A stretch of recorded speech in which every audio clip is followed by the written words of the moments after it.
মানের রহিম। আসসালামু আলাইকুম রহমতুল্লাহ বারাকাতু। প্রিয় দেশের ভাই বোনেরা সবাই কেমন আছেন? আশা করি ভালো আছেন। পবিত্র জুম্মা মোবারক। আজকে আল্লাহ পাক রব্বুল আলামিন যদি আমাদেরকে বাঁচায় রাখে তাহলে আগামী জুম্মা পর্যন্ত আমরা বেঁচে থাকলে জুম্মা আদায় করতে পারবো ইনশাআল্লাহ।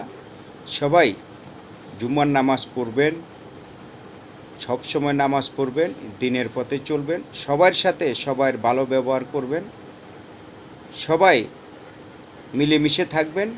এটা হলো আমাদের মুসলমানের ঐতিহ্য। সবাই মিলেমিশে থাকা, সবার সাথে কথাবার্তা বলা, দিনের পথে চলা, ইসলামের পথে চলা, এটাই আমাদের মুসলমানদের ধর্ম এবং ইসলামের ধর্ম। প্রিয় বন্ধুরা, সবাই ভালো থাকবেন, সুস্থ থাকবেন ইনশাআল্লাহ। আল্লাহ পাক রব্বুল আলামিন সবাইকে ভালো রাখবে, সুস্থ রাখবে। আল্লাহ হাফেজ।